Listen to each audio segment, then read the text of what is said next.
Mr. President.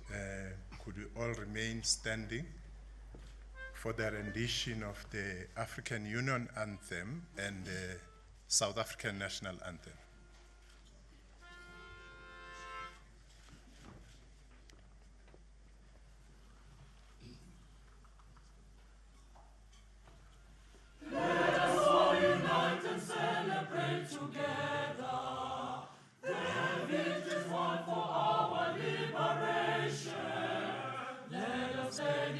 Ourselves to rise together to defend our liberty and unity.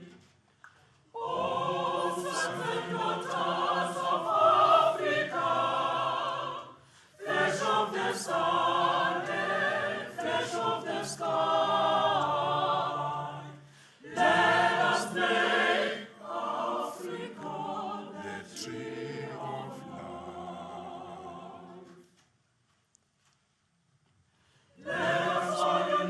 sing together to uphold the bonds that frame our destiny. Let us dedicate ourselves to fight together for lasting peace and justice on earth. Oh, sons and daughters of Africa, flesh of the sun and flesh of the sky, let us make Africa the tree of life.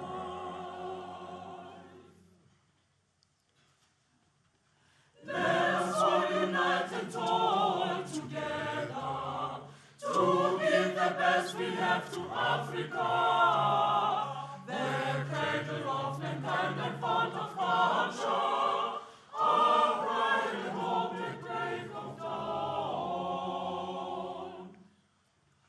Oh, sons and daughters of Africa, flesh of the sun and flesh of the sky, let us make Africa the tree of life.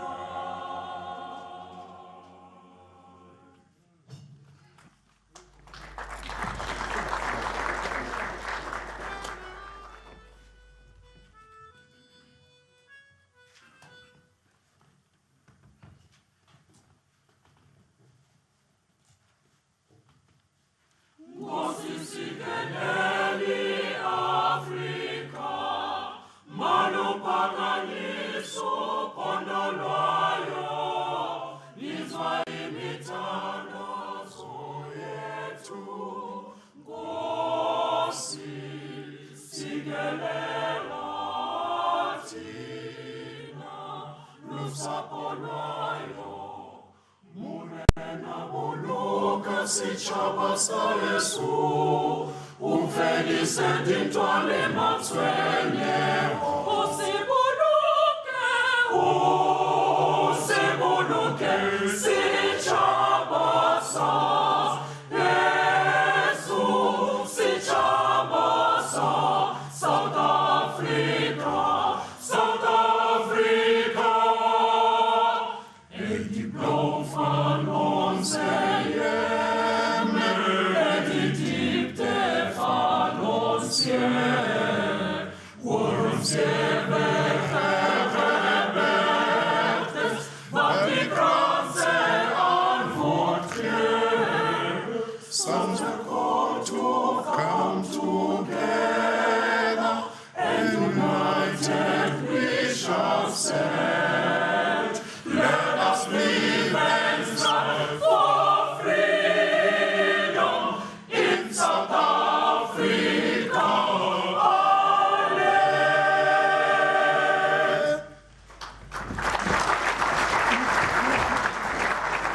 We'll now observe a moment of silent meditation or prayer.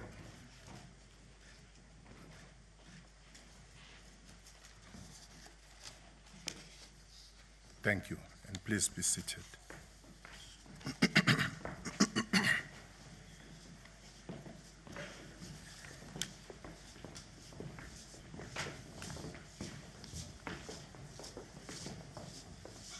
The South African national anthem and the AU anthem were rendered by the South African Air Force.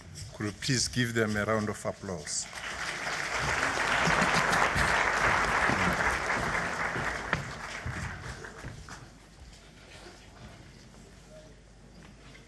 Your Excellencies, distinguished guests, it is my privilege and honor to welcome you on behalf of the President of the Republic of South Africa, President Jacob Zuma. We extend a warm welcome to all of you at this Africa Day celebration. Thank you for joining us, and we trust that you will enjoy the occasion. Your Excellencies, it is now my honor to call upon the University of Pretoria Ovua Cultural Ensemble here with us to render an item or two, or maybe three. Thank you.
Africa.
Thank you very much, Ovua.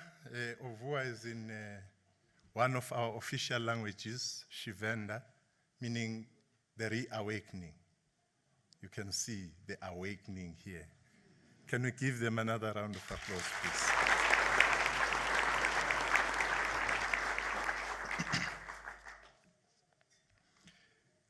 It's my honor, Your Excellencies, to call upon the President of the Republic of South Africa, His Excellency Jacob Zuma, to come and talk to us. Thank you, Mr.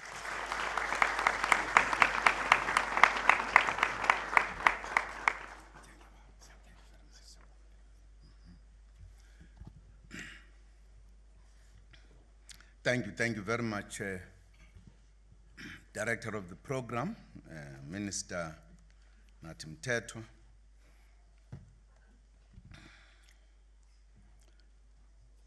Honorable Ministers and Deputy Ministers, Your Excellencies, Ambassadors, and High Commissioners, and representatives of UN and AU agencies, the leadership of the National House of Traditional Leaders, the leadership of the Commission of Cultural, Religious, Linguistic, and Cultural Communities, our social cohesion advocates, our religious leaders, representatives from business, academia, and our living legends from the creative arts industry, veterans of our liberation struggle, fellow South Africans and friends from all over the world. It is a great honor to host you today to celebrate Africa Day. On this day, we commemorate the founding of the Organization of the African Unity, which championed unity and the struggle for the liberation, decolonization of our beautiful continent. We also mark the formation of its successor, the African Union, which was launched on the 9th July 2002 in Durban, in South Africa. The celebration of Africa Day is an affirmation of our love for our continent and our commitment to ensure that Africa succeeds in all her endeavors. On this day, we take stock of progress we have made in building an Africa whose inhabitants have hope for a better and brighter future, an Africa without despair. We are celebrating this day under the theme,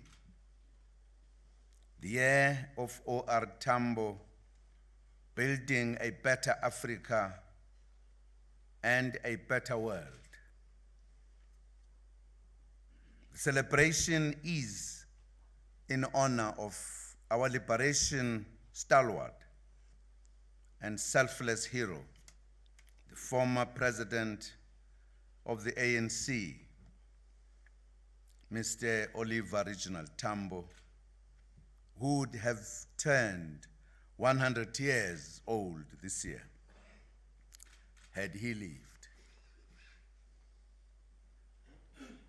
A selfless Pan-Africanist, he led the ANC during a difficult period in exile and shaped the country's foreign policy through forging strong links and solidarity with many countries on the continent and the world. President O.R. Tambo and President Nelson Mandela attended the founding conference of the Organization of African Unity. President O.R. Tambo gave us a clear direction on our relationship with Africa and the world. At the first Congress of the Angolan ruling party, the NPLA, in Luanda in 1977, he said, and I quote, "We seek to live in peace with our neighbors and the peoples of the world in conditions of equality, mutual respect, and equal advantage," unquote. A key milestone for Africa this year is the celebration of the Golden Jubilee of Ghana. Ghana was instrumental in leading the decolonization agenda for the continent and the protection of African unity. On the 24th of May, 1963, 32 independent African countries and states and leaders of liberation movements of countries that were still fighting for their freedom met in the Ethiopian capital, Addis Ababa, to find ways to unite the continent. In that historic meeting, President Kwame Nkrumah declared, and I quote, "We meet here today not as Ghanaians, Guineans, Egyptians, Algerians, Moroccans, Malians, Liberians, Congolese, or Nigerians, but as Africans," unquote. Indeed, we are one people with one destiny.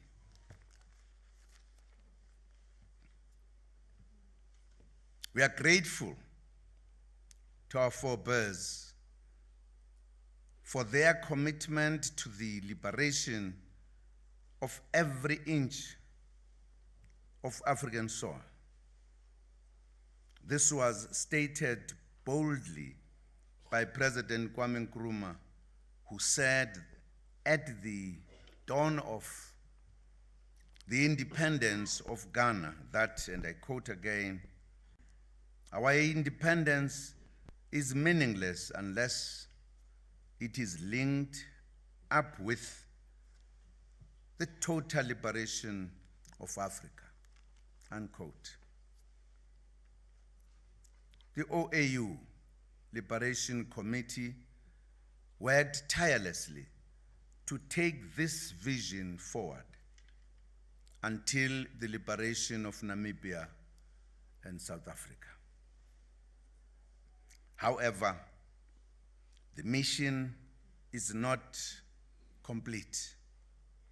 The people of Western Sahara are still yearning for freedom and self-determination that the rest of the continent enjoys.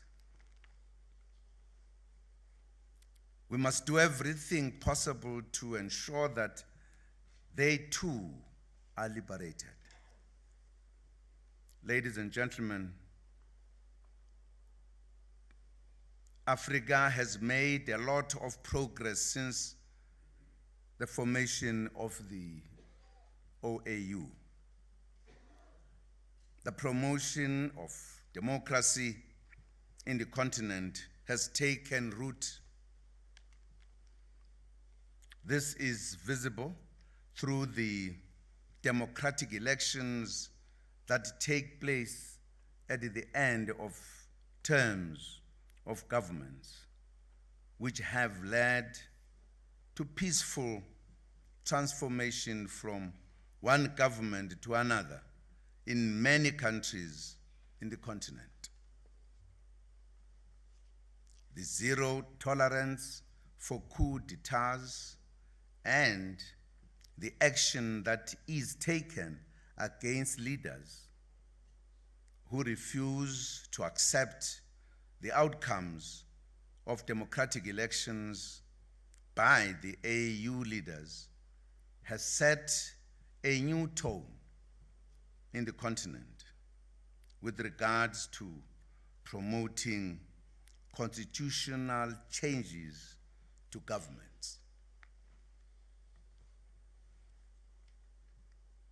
The AU program, the African Peer Review Mechanism, remains a key instrument of promoting democracy and good governance, and is one of the key innovations of our continent.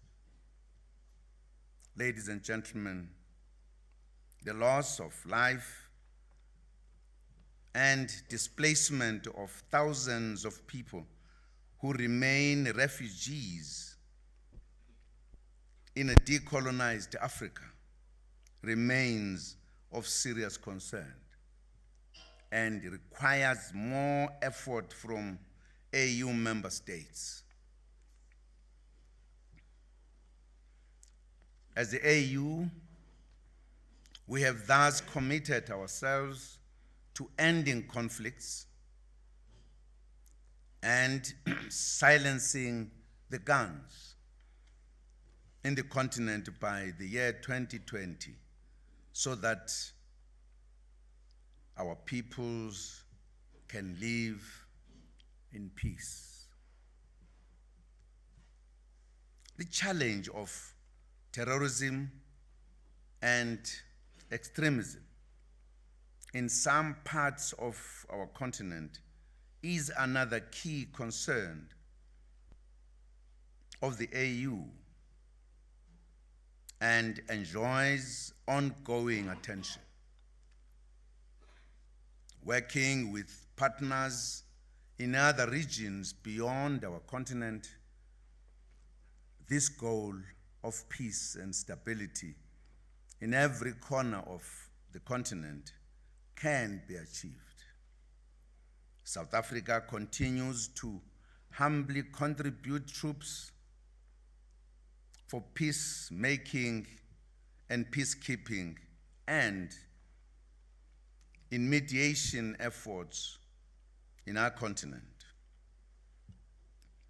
We are proud of our soldiers who are always ready to be deployed for peace in our continent.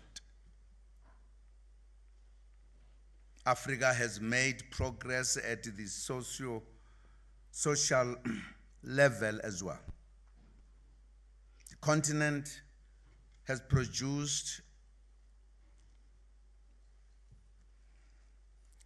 acclaimed authors, academics, musicians, performers, poets, and scientists who are respected all over the world. We have also produced outstanding political leaders, some of whom have played a leading role on the world stage, including at the United Nations as Secretary Generals. Indeed, we continue to make progress in building a better Africa. As Africa changes, so too must the instruments of global governance.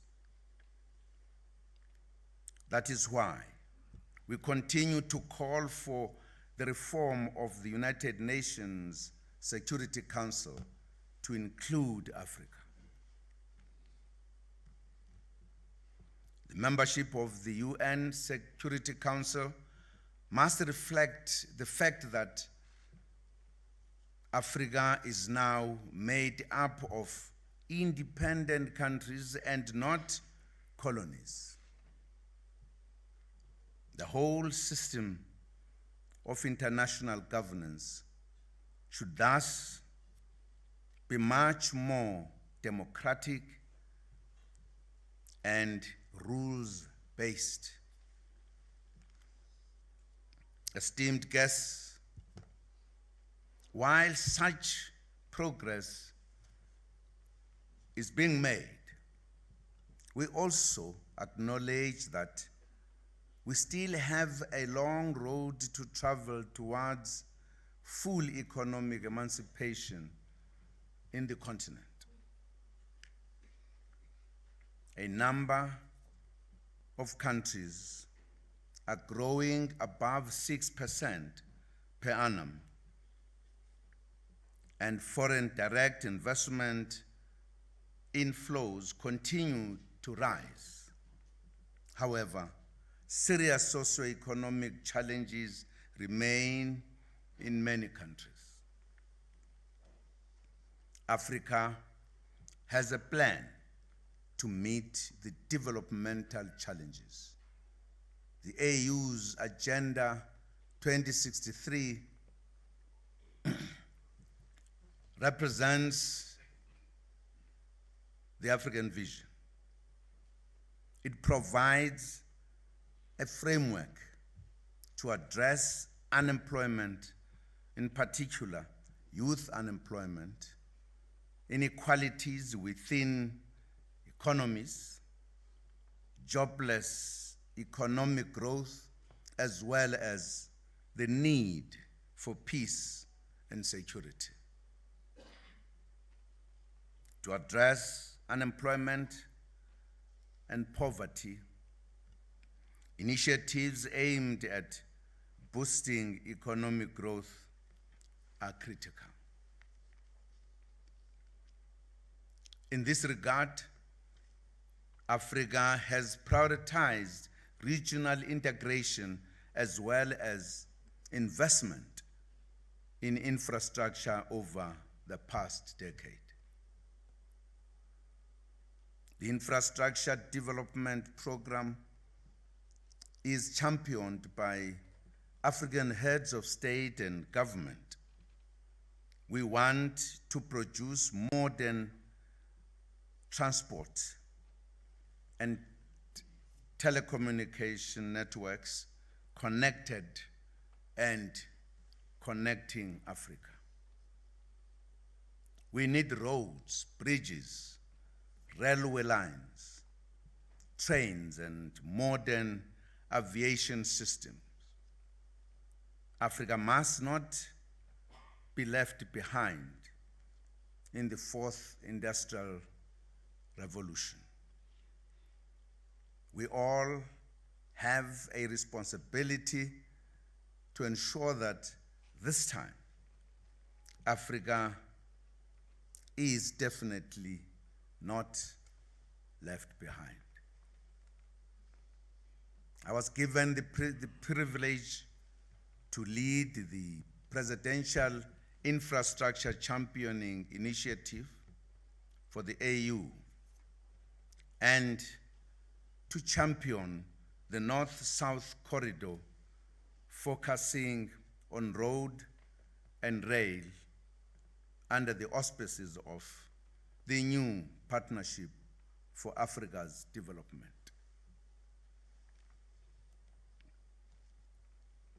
Some progress has been made and registered in some key North-South Corridor projects, such as the Grand Inga Hydro project, the Lesotho Highlands Water Project, Phase 2,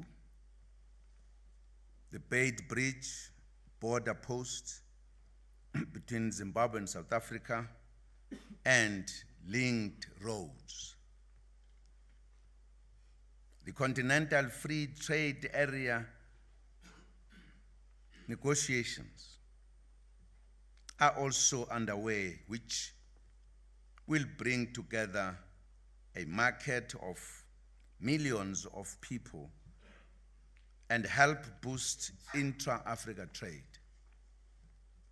Within our region, SADC, we are actively promoting industrialization, agriculture, tourism, and other key sectors to boost economic growth. We also need to move beyond principles to action as Africa with regards to the beneficiation of our minerals. Africans need to derive meaningful benefit from the minerals that are extracted from the belly of the earth in our rich continent. All these programs are important, and with effective implementation, we will achieve the better Africa we envisage. Importantly, ladies and gentlemen, Africa has a young population and a growing labor force, which is a highly valuable asset in an aging world. Our biggest challenge is that unemployment amongst the African youth is significantly high, and it will increase as our population increases. The AU heads of state and government decided at the 26th summit in Addis Ababa in January last year to devote 2017 to the theme harnessing the demographic dividend through investments in the youth. In our own country, we continue to invest in education and skills development and to improve the general living conditions of our people in general and the youth in particular, as an investment towards the future of our continent. As the AU, we are also advancing and advocating softer borders to enable better movement of people and goods within the continent. The promotion of legal migration within the continent is thus important, including easier movement to enable tourism, skills exchanges, and business cooperation. Esteemed guests, for Africa to develop, she needs resources. It is of serious concern,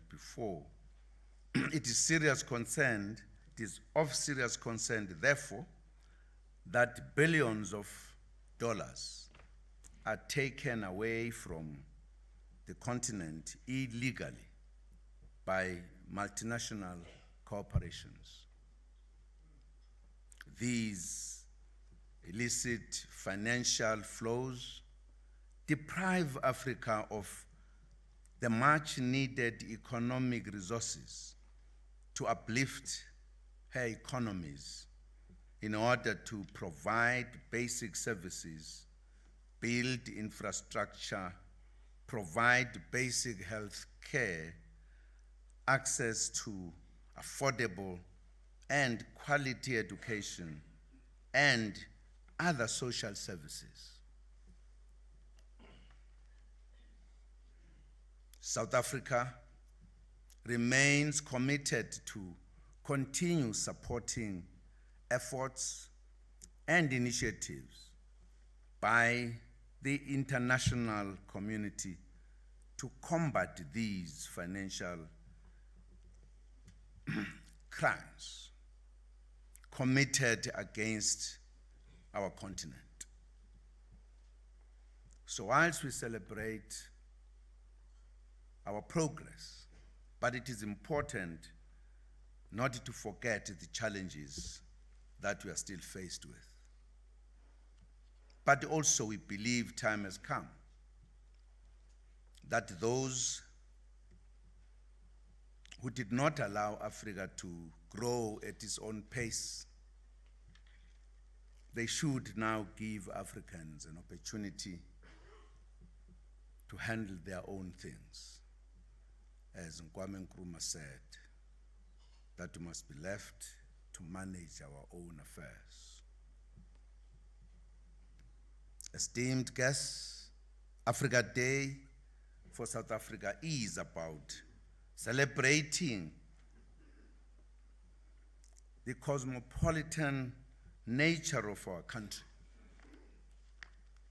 South Africans have always lived in peace and harmony with brothers and sisters from other African countries in many communities.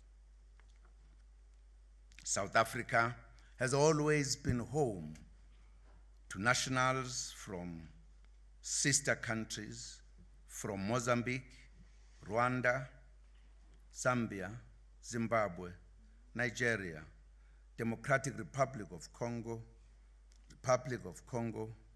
Tanzania, Burundi, Somalia, Ethiopia, Lesotho, Tanzania, Namibia, Malawi, Swaziland, Botswana, Algeria, Uganda, Kenya, and others, even at the height of apartheid oppression.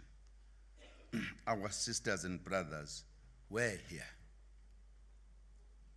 They have lived in peace and friendship with South Africans and should continue to do so. We urge all communities to isolate criminal elements whose behavior causes tensions at times among our peoples. They must unite against serious crimes such as human trafficking, child prostitution, forced prostitution, and others which have become serious challenges in our country. Perpetrators of such crimes must be reported to the police, regardless of nationality. We also urge employers to stop causing tensions amongst our peoples through employing illegal immigrants. The South African government continues to work tirelessly to remove all these sources of tension, working with our people. Ladies and gentlemen, we are truly happy indeed to celebrate Africa Day today in an Africa that has a clear vision of the future. While serious challenges remain, much progress is being made, which makes ours a continent of hope. We thank our international partners for supporting Africa's march to the future. Distinguished guests, today we promote exposure to the work environment for girl, child, and children in our country through the Take a Child or a Girl Child to Work program. This is our ongoing program every year. I'm happy to welcome my special guests today, the learners from Sefako Secondary School in Oliven Wodebosch, here in Pretoria.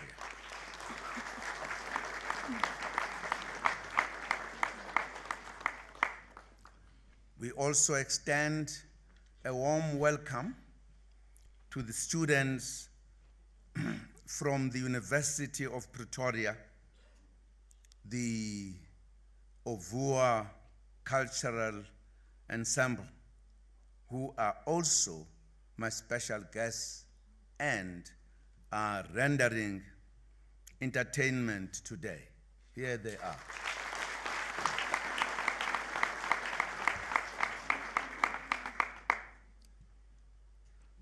Tomorrow also marks the beginning of Child Protection Week, which will culminate on International Children's Day on the 1st of June.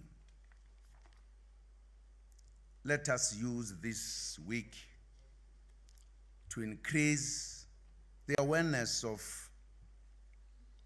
despicable and painful attacks and abuse of women and children that have taken place in our country in recent weeks. We must work with the law enforcement agencies to prevent the attacks and also to ensure that the perpetrators are brought to book. Ladies and gentlemen, I'm also happy to welcome another special guest, Gogo Mashake Tuli, from KwaMhlabuyalingana, near the Mozambican border with KZN, our province. Uphu Gogo.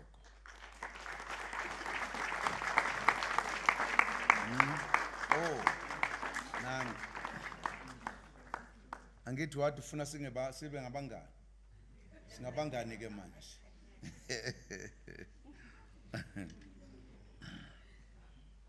During an imbizo in the area in March KwaMhlabuyalingana this year, Gogo indicated that she wished to travel and see the seat of government, and in particular, see the president at work.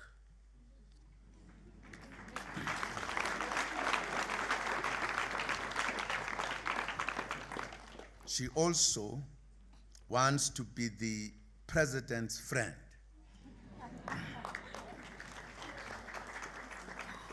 We have made her dream come true, as we promised her on that day. We said it to her. She was going to fly on an aeroplane to visit her friend.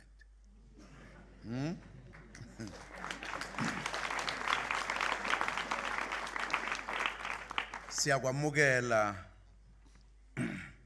ngezandla ezifudumele Gogo Tuli.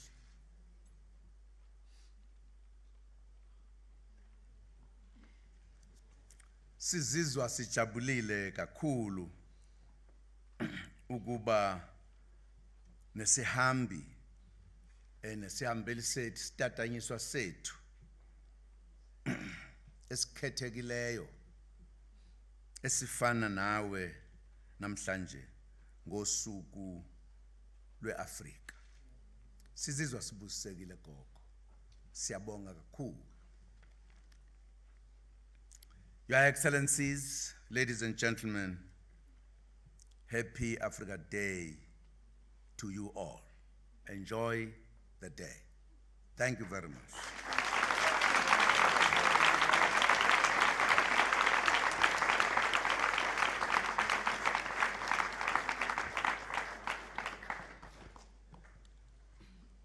Thank you, Your Excellency President, for the message for the day, on this very important day, our day, Africa Day's Day of Humanity.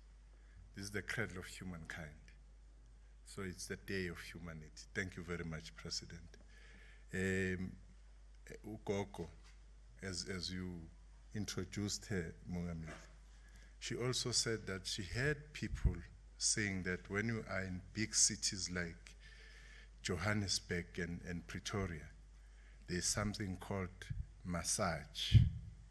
So she hoped to. So I'm adding on your list, Mr. President, because she whispered that to me. She whispered on a wrong person who doesn't keep secrets. Well, thank you very much for that food for thought, Mr. President. Talking about food for thought and food, this is the right time for all of us to enjoy South African sumptuous cuisine. It's that time. So let's enjoy that. They are going to show us we are coming this way. It's a buffet. Please, let's enjoy. Thank you, ladies and gentlemen. Well, we've come to the end of this very, very short program where the President was delivering the keynote address, and just listening to the President's address, it almost sounded as if though he was delivering the State of Africa address, speaking on various issues that the continent is currently facing, but also some of its successes as well. And I guess quite importantly, if you read into that speech, the message that came from the President about the liberation of the continent, and saying that the continent is not completely liberated in terms of what was envisaged by the founders of the OAU. When you look at what's happening in South Sahrawi, the people of South Sahara, their borders are still not being respected, and they say that there must be a decision that is being made according to that. And of course, that Morocco will have to come to the party to ensure that the borders of South Sahrawi are being respected. And I wonder, just listening to the President towards the end of his speech, whether this was a missed opportunity for the President, considering that he has the diplomatic corps right in front of him amongst the guests here, to address the issue around xenophobia or Afrophobia, as he has called it before. Instead, what the President has done is that he has spoken about the historic harmonious history of foreigners living in South Africa, foreign nationals living in South Africa, but also call their own employers to not employ illegal immigrants. And I guess this will hit home not only in South Africa, but also across the continent as well, as the continent continues to debate the state of people who live in the continent and whether they feel happy living in South Africa. This has been an issue that has been raised by various ambassadors on the continent. And of course, earlier on I spoke to the ambassador, the Dean of Ambassadors, who spoke about what he also seems that he doesn't believe that South Africa per se is xenophobic, but he says that there are issues that the country is facing, and those are issues that need to be dealt with. Well, SABC will continue with its coverage of the Africa Day celebration across the country, as well as at the AU, where function is currently taking place at Ethiopia, at the African Union's headquarters. So we'll continue to bring you a broadcast of the celebrations taking place across the country, but also across the continent. It's back to you in studio, and a happy Africa Day. Let us all